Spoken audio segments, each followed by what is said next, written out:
ಅಲ್ಲಿ ಅಪಿ ಶಬ್ದ ಹಾಕಿದ್ರೆ ಸರಿ ಬರುತ್ತೆ.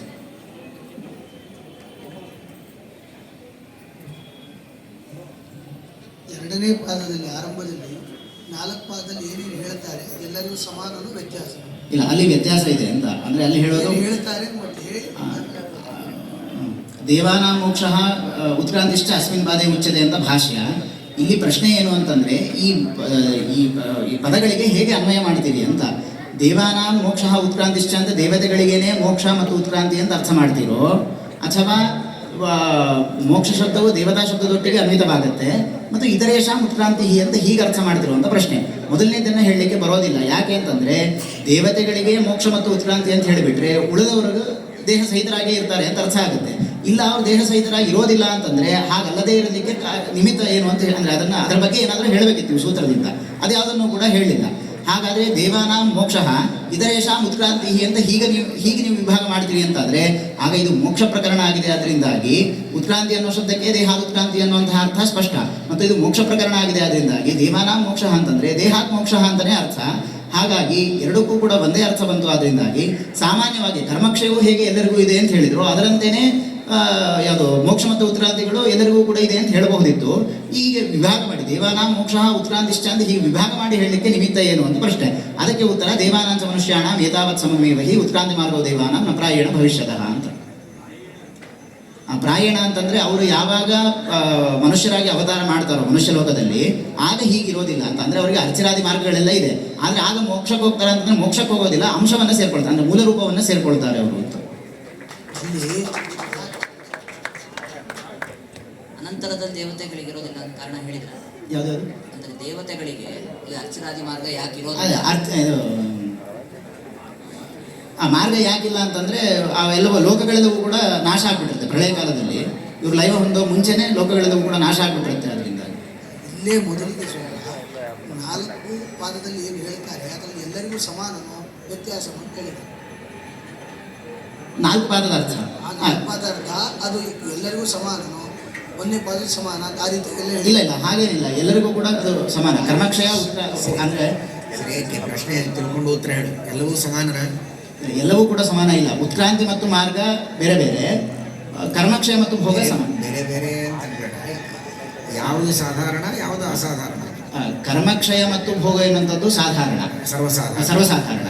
ಉತ್ಕ್ರಾಂತಿ ಮತ್ತು ಮಾರ್ಗದಲ್ಲಿ ಸ್ವಲ್ಪ ವ್ಯತ್ಯಾಸ ಇದೆ. ಏನ್ ವ್ಯತ್ಯಾಸ ಅಂತಂದ್ರೆ ದೇವತಾ ಇತರರಿಗೆ ಮನುಷ್ಯರಿಗೆ ಅಂದ್ರೆ ಋಷಿಗಂಧರ್ವಾದಿಗಳಿಗೆ ಉಚಿತೇನ ಮಾರ್ಗೇಣ ಅರ್ಚಿರಾದಿನಾವಾಪಥ ಅಂತ ಅದಕ್ಕೆ ವ್ಯಾಖ್ಯಾನ. ದೇವತೆಗಳಿಗೆ ಆಗ್ಬೇಕಾದ್ರೆ ಸ್ವತಮ ಪ್ರವೇಶ ಎನ್ನುವಂಥದ್ದು ಅವರಿಗೆ ಉತ್ಕ್ರಾಂತಿ. ಈ ಉತ್ಕ್ರಾಂತಿ ಮಾರ್ಗಗಳು ಇಲ್ಲ. ಉತ್ಕ್ರಾಂತಿ ಮಾರ್ಗಗಳು ಅವರಿಗೆ ಇರೋದಿಲ್ಲ. ಅಷ್ಟು ಸರ್ವಸಾಧಾರಣ ಅಲ್ಲ. ಸರ್ವಸಾಧಾರಣ ಅಲ್ಲ, 2 ಮಾತ್ರ ಸರ್ವಸಾಧಾರಣ.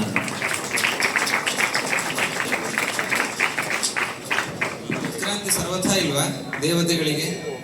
ಅದೇ ಉತ್ಕ್ರಾಂತಿ ಇದೆ, ಅವತಾರ ಮಾಡಿದಾಗ ಮಾತ್ರ ಉತ್ಕ್ರಾಂತಿ ಅಂತಂದ್ರೆ ಅವ್ರ ಮೂಲ ರೂಪಕ್ಕೆ ಸೇರ್ಲಿಕ್ಕೆ ಮಾತ್ರ ಅದಿರೋದು, ಮೋಕ್ಷ ಹೊಂದಲಿಕ್ಕಲ್ಲ. ಮೊದಲನೇ ಪಾದದಲ್ಲಿ ಇದು ಫಲಾಧ್ಯಾಯ ಸಾಧನಗಳನ್ನೆಲ್ಲ ಹೇಳಿದ್ದಾರೆ. ಅದೇ ಕೊಡುತ್ತೆ ಅಂದ್ರೆ ಇಲ್ಲಿ ಕರ್ಮಕ್ಷಯವನ್ನು ಹೇಳ್ತಾ ಇರೋದು ಒಂದೇ ಸೂತ್ರದಿಂದ. ಇದು ಸಾಧನ ಪಾದ ಆಗ್ಬೇಕಾಗಿತ್ತು. ಇದು ಒಂದೇ ಸೂತ್ರದಿಂದ ಕರ್ಮಕ್ಷಯ ಅಂದ್ರೆ ಆ ಕೊನೆ ಅಧಿಕರಣದಲ್ಲಿ ಒಂದೇ ಅಧಿಕರಣದಲ್ಲಿ ಕರ್ಮಕ್ಷಯವನ್ನು ಹೇಳ್ತಾ ಇರೋದು. ಮೊದಲಿಗೆ ಸಾಧನೆಗಳನ್ನೇ ವಿಚಾರ ಮಾಡಿದ್ದಾರೆ. ಆದ್ರಿಂದ ಕರ್ಮಕ್ಷಯ ಈ ಪಾದದ ಅರ್ಥ ಆಗೋದು ಹೇಗೆ ಅಂತ ಪ್ರಶ್ನೆ. ಅದಕ್ಕೆ ಅಲ್ಲಿ ಉತ್ತರ ಕೊಟ್ಟಿದ್ದು ಪ್ರಾಯಿಕತ್ವ ಅಂತ. ಅಂದ್ರೆ ಆ ಸಾಧನಾಧ್ಯಾಯದಲ್ಲಿ ಹೇಳದೇನೆ ಇಲ್ಲಿ ಸಾಧನೆಗಳನ್ನು ಹೇಳ್ತಾ ಇದ್ದೀವಿ, ಅದರಿಂದಾಗಿ ಅದಕ್ಕಿಂತ ವಿಲಕ್ಷಣ ಅಂತ ಗೊತ್ತಾಗುತ್ತೆ. ಅಂದ್ರೆ ಅತ್ಯಂತ ಅವಶ್ಯ ಅನುಷ್ಠೇಯ ಅಂತ ಗೊತ್ತಾಗುತ್ತೆ. ಪ್ರಾಯಿಕತ್ವ ಅಂತಂದ್ರೆ ಪ್ರಧಾನತ್ವ ಅಂತ ಅರ್ಥ. ಅಂದ್ರೆ ಅನನ್ಯಾರ್ಥತೆಯ ಕರ್ಮಕ್ಷಯವೇ ಈ ಪಾದದ ಅರ್ಥ. ಆತ್ಮನಿ ಬ್ರಹ್ಮ ಇನ್ನೊಂದು ಅರ್ಥದ ಆತ್ಮನಿ ಬ್ರಹ್ಮ ಪ್ರಾಯಿಕತ್ವ ಅನ್ನೋದಕ್ಕೂ ಇನ್ನೊಂದು ರೀತಿಯ ಅರ್ಥ. ಈ ಅಧ್ಯಾಯ ಪಾದ ವ್ಯವಸ್ಥಾ ಪ್ರಾಯಿಕತ್ವಾದ ಉಪಪದ್ಯತೆ ಅಂತದೆ. ಅನನ್ಯಾರ್ಥತೆಯ ಕರ್ಮಕ್ಷಯವೇ ಪ್ರತಿಪಾದ್ಯವಾದದ್ದರಿಂದ ಇದು ಕರ್ಮಕ್ಷಯ ಪಾದ ಅಂತ ಏನು ಹೇಳಿದ್ವಿ ಸರಿಯಾಗಿ ಹೇಳಿದೆ. ಇದಲ್ಲದೆ ಪ್ರಾಯಿಕತ್ವ ಅನ್ನೋದಕ್ಕೆ ಇನ್ನೊಂದು ಅರ್ಥ ಹೇಳ. ಅಂದ್ರೆ ಪ್ರಸಿದ್ಧವಾದ ಅರ್ಥ ಪ್ರಾಯಿಕ ಅಂತ ಅರ್ಥ ಏನು ಸಾಮಾನ್ಯವಾಗಿ ಬಹು ಅಂತ. ಅದೇ ಅರ್ಥ ಬಾಹುಲ್ಯ ಅಂತ. ಬಾಹುಲ್ಯ ಅಂತ ಏನು ಬಾಹುಲ್ಯ ಏನು? ಕರ್ಮಕ್ಷಯದ ಬಾಹುಲ್ಯ, ಸಾಧನೆಗಳ ಬಾಹುಲ್ಯ ಇದೆ ಇಲ್ಲಿ. ಚತುರ್ಥಾಧ್ಯಾಯ ಸಾಧನ ಬಾಹುಲ್ಯ ಹೇಗಿರ್ತದೆ? ಇದು ಫಲದ ಬಾಹುಲ್ಯ ಅಂತ. ಅಂದರೆ ಅಧ್ಯಾಯ ಪಾದ ವ್ಯವಸ್ಥಾ ಅಂತ 2 ಇದೆ. ಅಧ್ಯಾಯ ವ್ಯವಸ್ಥಾ ಹೊಂದಿಸಬೇಕಾದರೆ ಬಾಹುಲ್ಯ ತಗೊಳ್ಬೇಕು. ಫಲವನ್ನು ಬಾಹುಲ್ಯನ ಹೇಳಿದ್ದಾರೆ. ಆದ್ದರಿಂದ ಇದು ಫಲಾಧ್ಯಾಯ. ಯಾಕೆ 3 ಪಾದಗಳಲ್ಲಿ ಬರೀ ಫಲ. ಪ್ರಥಮ ಪಾದದಲ್ಲಿಯೂ 1 ಅಧಿಕರಣದಿಂದ ಫಲ, ಆದ್ದರಿಂದ ಫಲ ಬಾಹುಲ್ಯ ಬಂತು. ಪಾದ ತೆಗೆದುಕೊಂಡಾಗ ಬಾಹುಲ್ಯ ಹೇಳಿಕ್ಕೆ ಬರೋದಿಲ್ಲ. ಯಾಕೆ? ಹೆಚ್ಚು ಅಧಿಕರಣಗಳಿಂದ 6 ಅಧಿಕರಣಗಳಿಂದ ಸಾಧನ, 1ನೇ ಅಧಿಕರಣದಿಂದ ಕರ್ಮಕ್ಷಯವನ್ನು ಫಲ ಹೇಳ. ಆದ್ದರಿಂದ ಬಾಹುಲ್ಯ ಅರ್ಥ ಬಿಟ್ಟು ಅನನ್ಯಾರ್ಥಯ ಅನ್ನೋದನ್ನು ಪಾದ ವಿವಕ್ಷಾ ಇದ್ದಾಗ ಮಾಡಬೇಕು.